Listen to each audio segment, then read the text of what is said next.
saya akan menuju ke materi kita hari ini, Bapak Ibu.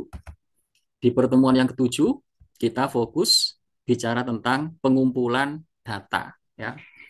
Jadi bicara tentang pengumpulan data. Ya. Dan ini pasti nyambung dengan kolom-kolom sebelumnya. Ya. Jadi pertanyaannya adalah data apa yang perlu kita kumpulkan, gitu ya.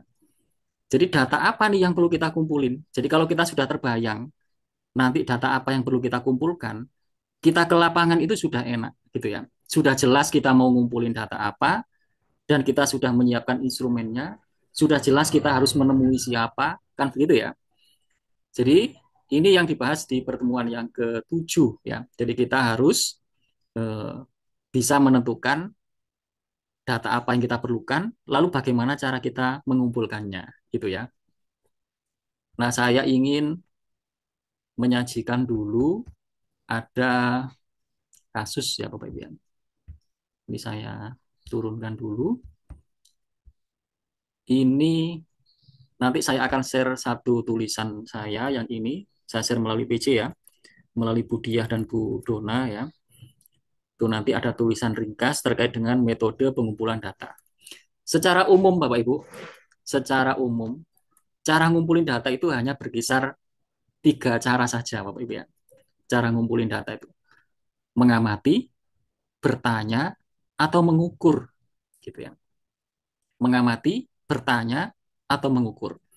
Kalau mengamati mengandalkan apa Bapak Ibu? Mengandalkan indera Penglihatan. Penglihatan. penglihatan.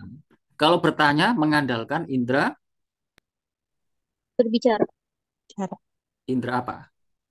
indera Tadi kan penglihatan ya. pendengar. Kalau bertanya indera apa? Indera pendengar. Pendengar. Pendengar. Yang ditanya mendengar ya Bapak Ibu ya. Tapi menjawabnya menggunakan Mulut. mulut ya. Oke ya. Jadi itu bertanya ya. Kalau mengamati mengandalkan indera penglihatan, kalau bertanya mengandalkan indera lisan ya. Kalau mengukur mengandalkan apa? Kalau mengukur mengandalkan alat ukur ya. Jadi kalau mengukur mengandalkan alat ukur ya. Jadi istilah alat ukur itu ya, istilah alat ukur itu mula-mula memang kan itu tradisinya natural science ya, ilmu pengetahuan alam ya, fisika, kimia, biologi ya, di bidang-bidang ilmu pengetahuan alam. Jadi alat-alat ukur alat untuk mengukur berat, alat untuk mengukur panjang, suhu, kandungan zat tertentu dan seterusnya. Mula-mula gitu ya. Tapi kemudian istilah alat ukur itu lazim juga di bidang sosial science ya, di bidang sosial, di bidang psikologi, di bidang pendidikan, juga kemudian lazim dengan istilah alat ukur ya. Sehingga lalu ada orang mengukur kecerdasan, ada orang mengukur tingkat motivasi, ada orang mengukur komitmen, ada orang mengukur keharmonisan, ada orang mengukur kebahagiaan dan seterusnya ya. Jadi istilah pengukuran kini itu lazim baik di bidang natural science maupun di bidang sosial science begitu ya. Jadi di bidang pendidikan juga kemudian sudah lazim ya kita mengukur hasil belajar siswa ya dan seterusnya. Jadi mengumpulkan data itu berkisar tiga cara itu kan Bapak Ibu ya. Pengamatan, terus pertanyaan, terus Pengukuran. pengukuran ya. Jadi pengamatan itu biasanya menghasilkan sebuah apa Bapak Ibu? Kalau pengamatan itu. Misalnya data apa yang itu dikumpulkan melalui pengamatan. Misalnya data apa? Data tentang apa misalnya?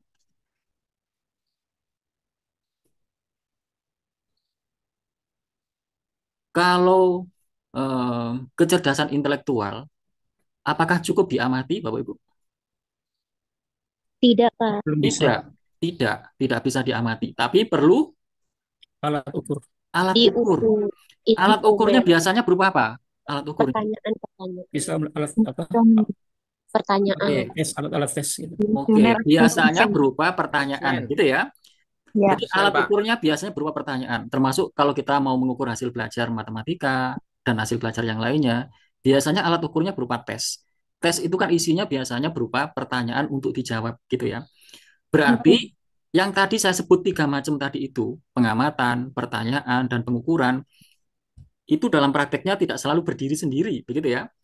Artinya ada kalanya pengukuran itu dengan cara bertanya. Ada kalanya juga pengukuran itu dengan cara mengamati, ya. Jadi ada beberapa aspek yang diamati, lalu kita bisa menempatkan ukurannya, gitu ya. Misalnya saya mau mengukur kemampuan berpidato seseorang. Biasanya caranya gimana? Biasanya caranya gimana? Ditampilkan, suruh Oh, tampil. oke, dia disuruh tampil, ya. Lalu kita harus menyiapkan instrumennya, instrumen untuk mengukur kemampuan berpidato. Kemampuan berpidato itu adalah ini, indikatornya ini. Lalu kita membuat alat ukurnya. Jadi kita membuat daftar cek atau lembar untuk pengamatannya, gitu kan ya. Jadi aspek ini nanti kita beri tempat skalanya ya. Kalau dia tampilannya begini, ya itu berarti ini sangat bagus. Kita beri skor 5 ya. Jadi ada kalanya mengukur itu dengan melalui pengamatan ya. Jadi pengamatan itu ada kalanya bertujuan untuk mengukur, ada kalanya bertujuan untuk tidak mengukur, gitu ya. Pengamatan yang tidak mengukur itu misalnya apa? Pengamatan apa? Kalau tadi kan saya mau mengamati kemampuan berpidato. Berarti pengamatan kemampuan berpidato itu pengukuran. Tapi ada pengamatan yang tidak bertujuan untuk mengukur. Misalnya pengamatan apa? Pengamatan tentang reaksi seseorang ketika mendapatkan apa misalnya. Jadi kita ingin mengamati ragam reaksi orang ketika dia mendapatkan bla bla bla bla bla. Itu nanti apapun reaksinya tidak diberi skor. Tapi kita ingin menggambarkan, oh ada orang itu yang reaksinya begini, begini, begini, begini. Ada orang yang begini, begini. Ternyata nanti lalu itu kita narasikan, gitu ya. Berarti pengamatan yang seperti ini tidak bertujuan untuk mengukur, tapi untuk mengungkap, gitu ya, untuk menggambarkan, untuk mendeskripsikan. Ya. Saya ingin mengamati bagaimana fenomena eh, apa gunung meletus, ya. Jadi kita amati ya, mulanya dari apa, ditandai oleh adanya apa, lalu kemudian apa yang pertama keluar duluan, dan lalu biasanya itu eh, dilanjutkan dengan apa dan seterusnya. Lalu itu kita kita catat, kita narasikan ya. Nah, yang seperti itu adalah pengamatan yang tidak bertujuan untuk mengukur, gitu ya. Nah, intinya adalah 3 cara tadi itu, yaitu pertanyaan, pengamatan, dan pengukuran. Itu ada kalanya eh, apa beririsan begitu ya. Jadi ada pertanyaan yang untuk mengukur, ada juga pertanyaan yang tidak untuk mengukur. Ada kalanya pengukuran itu dengan cara bertanya, ada kalanya pengukuran itu dengan cara pengamatan, ada kalanya pengukuran itu menggunakan alat ukur yang bersifat fisik, penggaris, termometer, ya, dan alat-alat ukur yang lain yang sifatnya itu fisik, ya, bukan berupa pertanyaan, bukan berupa lembar pengamatan. Nah, begitu ya Bapak Ibu ya. Jadi nanti di bagian ini kita harus bisa mengenali kalau penelitian saya seperti ini, berarti data apa yang saya perlukan dan bagaimana cara saya mendapatkan data itu. Apakah melalui pengamatan, ataukah saya harus bertanya, ya, ataukah saya harus mengukurnya. Nah, begitu ya. Ini nanti saya share, tapi ringkesnya sudah saya sampaikan, sudah saya jelaskan yang tadi itu ya. Nanti bisa dibaca detailnya oleh Bapak Ibu. Dan yang terakhir saya ingin menampilkan ini ya Bapak Ibu ya. Ini penelitian yang pernah saya lakukan tahun berapa ini? Saya lupa. Tahun, saya lupa tahunnya. Kayaknya tahun 2021 ya kayaknya ya. Judulnya seperti ini Bapak Ibu. Evaluasi pembelajaran literasi informasi di Madrasah Aliyah. Ini sampel saya di Jawa Barat ya. Jadi penelitian ini tim ya, saya sebagai anggota waktu itu bersama Prof. Didin Nurul Rosidin dan ada Bu Hastuti Sari Budiningsih. Ini dari Balitbank Diklat. Mungkin sekarang nama badannya sudah nggak ada ya, ganti apa gitu ya namanya ya, saya nggak tahu di Kementerian Agama ya. Jadi ini tahun 2021, judulnya begini Bapak Ibu ya, evaluasi pembelajaran literasi informasi di Madrasah Aliyah. Saya tampilkan di bagian pernyataan masalahnya Bapak Ibu ya. Waktu itu pernyataan masalah saya adalah begini Bapak Ibu. Terlihat ya Bapak Ibu ya. Ya, terlihat Prof. Ketersediaan akses informasi semakin meningkat. Ya, jadi ketersediaan akses informasi semakin meningkat, tetapi kemampuan literasi informasi masyarakat masih rendah. Jadi statement ini di latar belakang saya beri landasan-landasan empiriknya ya, sumber-sumbernya. Tidak boleh saya membuat statement seperti ini tanpa saya beri landasan empirik ya. Jadi sumber-sumber yang bisa diaju ya. Tidak boleh saya lempar saja statement seperti ini hanya berdasarkan opini saya sendiri ya. Tapi saya harus memberi datanya di latar belakang ya. Tapi secara ringkas yang harus saya tulis di pernyataan masalah dengan kalimat yang pendek itu seperti ini. Ketersediaan akses informasi semakin meningkat, tetapi kemampuan literasi informasi masyarakat masih rendah. Itu masalah bukan, Bapak Ibu? Masalah, ya, masalah. Lalu saya beri konteks. Jadi pasti yang berkaitan dengan ini banyak, tapi saya kaitkan ini dengan madrasah. Saya kaitkan ini dengan peran madrasah, ya. Jadi supaya masalah ini lebih mengerucut, saya kontekskan dengan madrasah saja. Tidak saya kontekskan dengan yang lain, ya. Madrasah sebagai salah satu lembaga pendidikan formal diharapkan berhasil mengatasi masalah tersebut melalui pembelajaran literasi informasi, ya. Jadi pembelajaran literasi informasi itu memang eh, tidak harus ada mata pelajaran yang bunyinya mata pelajaran literasi informasi. Tetapi semua mata pelajaran kan harus menjadi wahana untuk pembelajaran literasi informasi ya. Jadi eh, maka menjadi relevan ya. Nah, lalu pertanyaan penelitiannya saya kaitkan ya. Dan pertanyaan ini harus sesuai dengan masalah yang saya angkat. Saya mengajukan 3 pertanyaan ya Bapak Ibu ya. Bagaimana madrasah menghadapi era informasi? Jadi bagaimana madrasah menghadapi era informasi?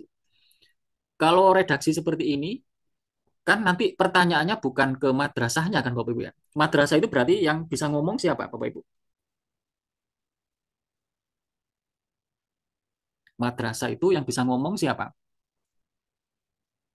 Yang punya otoritas untuk Siswa ngomong. atau guru atau siswa atau guru. Iya. Dan terutama adalah ya pimpinan madrasah ya Bapak Ibu ya. Jadi yang punya otoritas, tanggung jawab ya, yang utama itu adalah pimpinan madrasahnya ya. Apakah madrasahnya diarahkan untuk bisa menghadapi atau menjawab tantangan di era informasi atau tidak. Jadi nanti kita lihat dari eh, rumusan visi misinya dan seterusnya ya. Jadi pertanyaan pertama itu begitu. Yang kedua, bagaimana kesiapan guru madrasah dalam pembelajaran literasi informasi? Yang ketiga, bagaimana proses pembelajaran literasi informasi di madrasah? Apakah pembelajaran oleh guru di madrasah sudah dirancang sedemikian rupa sehingga mendorong peserta didik untuk mengembangkan kemampuan literasi informasi? Nah, jadi ada 3 pertanyaan yang diajukan. Nah, pertanyaannya Bapak Ibu, kalau pertanyaannya seperti ini, data apa nih yang saya perlukan nih? Saya harus ngumpulin data apa saja untuk bisa menjawab pertanyaan ini. Nah, itu tugas kita sebagai seorang peneliti bisa mengenali data yang diperlukan untuk menjawab pertanyaan penelitiannya. Dan nanti bisa merancang bagaimana cara mengumpulkannya. Gitu ya Bapak Ibu ya. Bagaimana madrasah menghadapi era informasi? Ya. Nah, kalau dalam bayangan Bapak Ibu, yang nomor 1 itu berarti data apa nih yang diperlukan? Data apa nih yang Kuali, apa? kualitatif ya. Iya, gimana? Data data apa? Data tentang apa?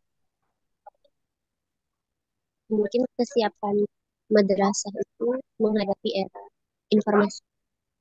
Kesiapan madrasah. Mungkin dari fasilitas teknologinya, fasilitas komunikasi informasi. Hmm, oke ya. Jadi itu yang dibayangkan oleh Bu siapa tadi ya? Zona Bu Dona ya, Bu Dona. Oke ya. Jadi intinya pokoknya kita harus bisa mengenali nih ya, yang dibayangkan oleh Bu Dona begitu ya. Mungkin ada lagi yang lain? Saya, Pak Dokter, J. kalau menurut saya itu adalah hasil asesmen, misalnya asesmen literasi begitu. Hmm. Itu yang untuk nomor berapa nih, Pak? Nomor satu, Pak. Nomor satu, bagaimana madrasah menghadapi era informasi? Ya, Yang data-datanya, dibayangkan oleh Pak Ahmad itu hasil asesmen literasinya ya, Pak ya. ya Pak. Oke, ya. Ada lagi, Bapak Ibu? SDM-nya Pak Dokter. SDM-nya, ya. Jadi, oh, Apa? SDM-nya, Apa? ya, fasilitasnya, begitu ya. Oke, ya. Ada lagi mungkin? kurikulumnya Pak. Apanya? Kurikulum. Kurikulumnya. Oke, ya. Oke. Dan ini sepertinya banyak ya, Bapak Ibu ya. Nah, nanti kita harus menulis itu di mana, Bapak Ibu? Menulis data apa yang harus kita kumpulkan itu di mana? Kita tulis di mana?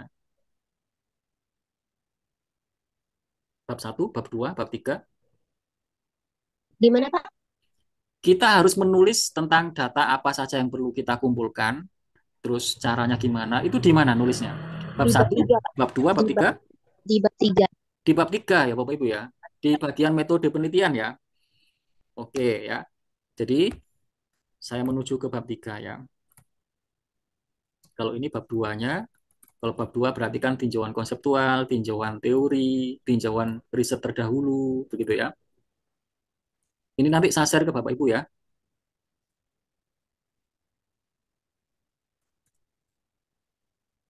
Saya menuju bab 3 ya.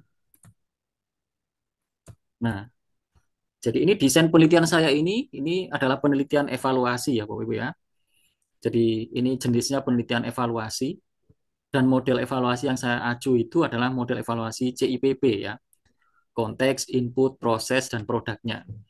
Jadi yang dievaluasi itu meliputi mulai dari konteksnya, inputnya, prosesnya, produknya gitu ya. Jadi penelitian saya ini bukan penelitian eksperimental, tapi ini adalah penelitian evaluasi ya, yang sudah berlangsung, program yang sudah berlangsung itu kita potret, kita evaluasi ya. Mengevaluasi itu apa artinya Bapak Ibu? Membandingkan antara kondisi realnya ya dengan kondisi Dengan terdahulu. Dengan kondisi idealnya, Pak Dokter. idealnya ya, dengan kondisi idealnya atau kriterianya. Kalau kondisi realnya itu selalu, kalau mata kuliah ini ada iklannya ya Bapak Ibu ya, ada tahu bulat ya. Terdengar nggak Bapak Ibu? Ya, Kedengaran, Pak Dokter, sampai di NTV kedengaran ya. kedengaran. Baik ya. Baik. Jadi mengevaluasi itu kan artinya membandingkan antara kondisi realnya ya dengan kondisi idealnya atau kriterianya. Kalau kondisi realnya sama dengan kondisi idealnya atau standarnya, maka kita akan menyimpulkan apa? Berarti program yang berjalan itu Sudah benar, sesuai sudah sesuai. standar, Ya, sesuai standar kan gitu ya. Kalau ternyata kondisi realnya itu lebih buruk daripada standarnya, berarti program yang berjalan itu dinilai belum berhasil kan gitu ya. Kalau kondisi realnya lebih baik, lebih tinggi daripada standar minimalnya, berarti program yang berjalan ini dinilai sudah berhasil. berhasil melampaui standar. Kan begitu ya?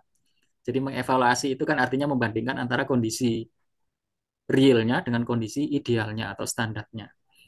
Nah, saya pakai model evaluasi CIPP. Ini populasinya adalah madrasah se-Jawa Barat. Saya ambil 14 madrasah di Jawa Barat. Lalu saya membuat tabel begini, Bapak Ibu. Data apa yang saya perlukan, sumber datanya, teknik pengumpulan datanya, lalu instrumennya. Jadi nanti Bapak Ibu perlu membuat begini ya. Data apa sih yang diperlukan? Kalau datanya itu ternyata bercabang-cabang ya, itu banyak sub-subnya, maka ditambahi kolom subdata. Jadi terkait konteks itu meliputi peluang dan kebutuhan madrasah dalam menghadapi era informasi. Siapa nanti sumber datanya? Saya harus nemui siapa nih kepala madrasah. Bagaimana cara saya ngumpulin datanya? Bertanya, gitu ya. Bertanya, wawancara mendalam. Kalau nggak cukup, mungkin saya juga bisa mempelajari dokumen-dokumen madrasah dari visi dan misinya dan seterusnya. Ditambahi di situ. Ketika saya bertanya atau wawancara, butuh instrumen nggak? Kalau saya maunya bertanya secara langsung dan pertanyaannya bersifat mendalam, butuh instrumen nggak Bapak Ibu? Butuh. Butuh, Pak. Misalnya Butuh, berupa Pak. pedoman Pedoman wawancara. wawancara. Begitu ya? Oke. Kalau pertanyaan ini ingin saya secara tidak langsung saja, beliau bisa menjawab pertanyaan dari kuesioner yang saya berikan ya. Berarti nanti disiapkan saja kuesionernya atau kita biasa menyebut angket begitu ya. Pertanyaan untuk diisi oleh beliau dan tidak harus berhadap-hadapan secara langsung gitu ya. Apa kelebihan kalau kita bertanya secara langsung? Pertanyaannya bisa lebih mendalam ya. Jadi wawancaranya bisa wawancara mendalam. Bisa jadi nanti muncul pertanyaan-pertanyaan yang tak terduga ya. Jadi bisa eh, lebih mendalam ya. Lalu terkait input proses pembelajaran. Jadi input pembelajaran literasi informasi itu meliputi kesiapan guru dalam pembelajaran literasi, meliputi sarana dan prasarana gitu ya. Berarti kalau saya ingin melihat kesiapan guru, siapa nih sumber datanya? Ya guru madrasah. Teknik pengumpulan datanya, pengukuran. Jadi saya harus menyiapkan alat ukur untuk mengukur apa Bapak Ibu? Untuk mengukur kesiapan guru dalam pembelajaran literasi informasi. Alat ukur ini nanti saya beri nama skala kesiapan, gitu ya. Skala kesiapan. Lalu saya butuh informasi tentang sarana dan prasarana pendukung pembelajaran. Siapa nih yang bisa memberi informasi ini? Bisa dengan pengamatan, Bapak Ibu? Bisa, ya kan? Tapi ada kalanya lebih praktis menggunakan pertanyaan ya, atau bertanya. Jadi sarana prasarana bisa juga kita dapat melalui bertanya, gitu ya. Lalu saya ingin lihat proses pembelajarannya. Proses pembelajaran itu saya urai ada perencanaan pembelajarannya, ada pelaksanaan pembelajarannya. Sumber datanya guru. Nanti teknik pengumpulan datanya analisis dokumen. Saya butuh dokumen RPP-nya, gitu ya. Jadi nanti saya pelajari dokumen RPP-nya apakah sudah dirancang untuk mendorong siswa apa tumbuh literasi informasinya, begitu ya, dan seterusnya. Jadi nanti kita perlu membuat begini, Bapak Ibu ya. Jadi ada kalanya kita harus mengumpulkannya melalui pertanyaan, pengamatan, atau pengukuran. Saya ingin kembali ke rencana penelitiannya Pak Iban tadi ya. Pak Iban ya tadi ya, yang saya sebut di pertama tadi ya. Iban ya, Pak Iban ya. Tadi masih ingat judulnya Bapak Ibu? Masih ingat judulnya? Yang gamifikasi. Yang tadi, apa itu ya? Yang tentang hafalan Quran tadi, Bu. Hafalan Oh, Quran. Coba saya tampilkan kembali ya. Nomor 28, baris 28.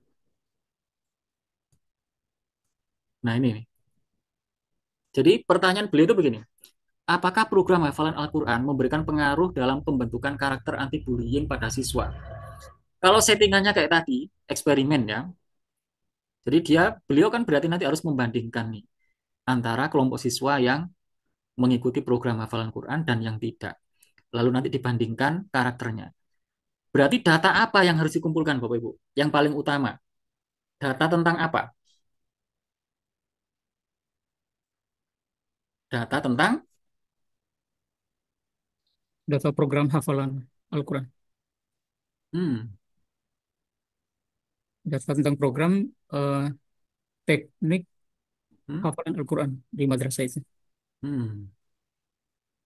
data tentang program hafalan Quran. Itu berarti apa, Pak? Yang nanti diketahui, datanya berupa gimana? Itu bisa berupa kegiatan, Mm-mm, kemudian apa namanya, kualitas hafalan anak-anak, progres begitu, progresivitas hafalan, mm-mm.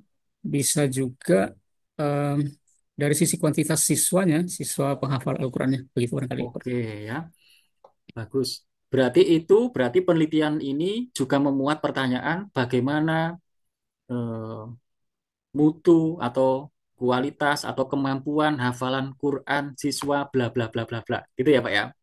Kalau Bisa. memuat kalau memuat pertanyaan itu, maka nanti kita butuh data tentang kemampuan hafalan Qurannya. Gitu ya, Pak ya. Tapi kalau pertanyaannya hanya ini, Pak, hanya ini saja, mungkin tidak perlu data itu ya, Pak ya. Yang kita perlukan adalah apa, Pak? Yang paling utama yang kita perlukan adalah tentang karakternya itu, karakter anti bullying. Bisa. Berarti saya harus ngumpulin data tentang karakter anti bullying siswa. Setiap siswa nanti diukur atau dinilai karakternya. Berarti cara ngumpulin datanya melalui apa nih, Pak? Pengamatankah? Pertanyaankah? Pengukuran? Em, Bisa pengukurannya melalui kuesioner, tapi tertutup barangkali, Bapak. Hmm. Ini nanti bisa diukur nggak, Pak? Karakter anti bullying siswa.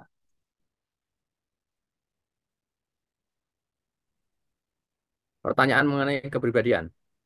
Pertanyaan mengenai kepribadian. Untuk mengukur karakter Kalau ini. kalau untuk mengukur secara kuantitatif, Hmm. menurut hemat saya itu mungkin tidak bisa, Pak Dokter. Dia melalui secara kualitatif kayaknya melalui rubrik-rubrik begitu, Hmm.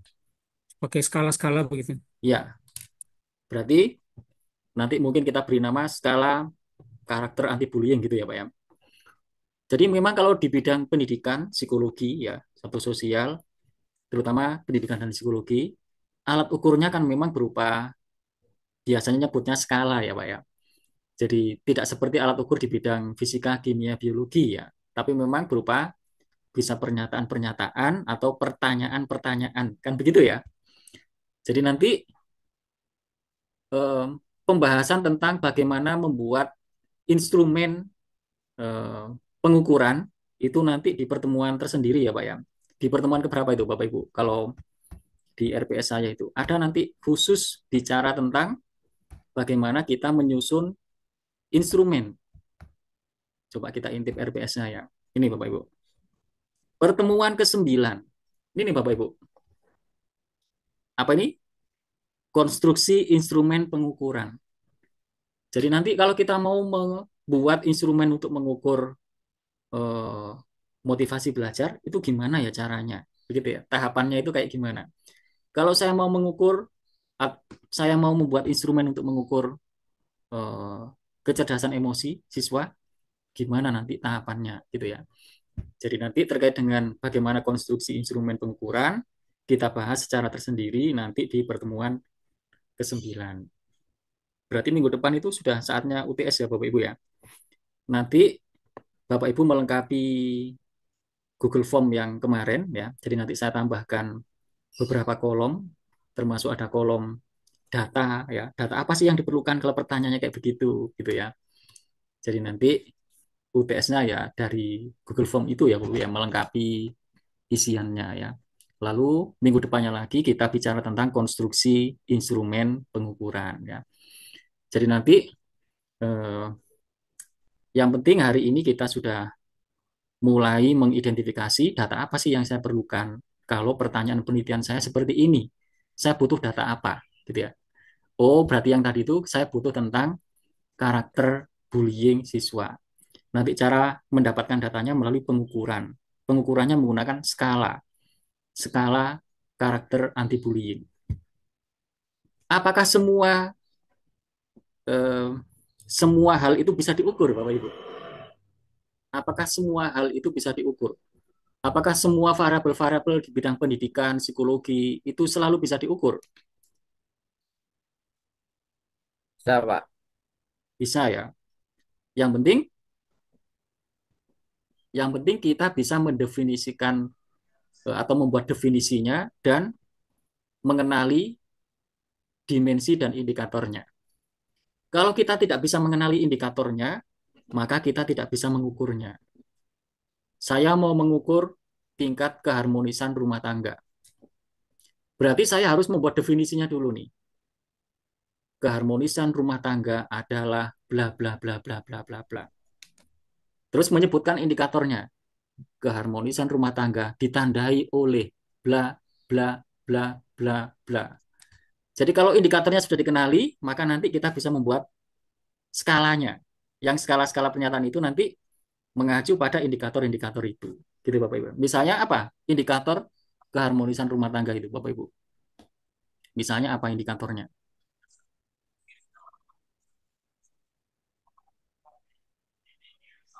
Apa indikator? Indikator itu ciri ya, tanda.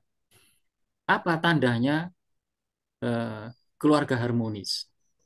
Misalnya apa? Misalnya contoh aja, ngawur aja Pak. Nggak usah takut-takut. Misalnya apa? Soalnya selalu Bisa tenang, tertawa. sakinah, sakinah. Sakinah. Sakinah Bisa itu apa? tertawa. Tenang. Tenang ya. Ya, Sakinah tenang. tenang, oke. Kalau tadi Pak Muhammad Dadiri menyebut tertawa, berarti intensitas tertawa. Seberapa sering eh, dalam keluarga Anda diwarnai dengan senyum tawa dari skala 1 sampai 10? Ada orang yang mengaku 7, ada orang yang mengaku 6, ada orang, dan seterusnya gitu ya. Jadi indikatornya pasti nggak satu. Kalau yang tadi sudah disebut Pak Muhammad Dadiri, intensitas senyum dan tawa. Terus apa lagi? Apakah banyaknya anak itu juga indikator keharmonisan rumah tangga? Tidak menurut saya, Jadi, Pak. Pak. Bisa jadi, Tidak Pak. ya, tidak ya. Kalau tidak berarti jangan dimasukkan. Itu sebagai salah satu indikator. Itu kan ya. Jadi untuk mengenali indikator, apakah kita cukup ngira-ngira saja? Tidak. Kita Tidak. butuh Pengamatan. referensi teori. Kita Ya. butuh konsultasi pada ahli. Kan begitu ya. Jadi ada landasan teorinya, ada landasan empiriknya ya. Lalu nanti kita membuat indikator ya. Nanti juga indikator yang kita susun itu dinilai oleh pakar, divalidasi. Ya, setelah dinyatakan valid, diuji coba ke lapangan. Kan begitu ya? Itu yang akan kita bahas nanti di pertemuan yang ke-9 ya. Kayaknya pertemuan hari ini cukup sampai di sini aja Bapak Ibu ya. Sepertinya sudah kita bahas intinya ya, intinya. Mungkin ada yang perlu didiskusikan Bapak Ibu sebelum diakhiri.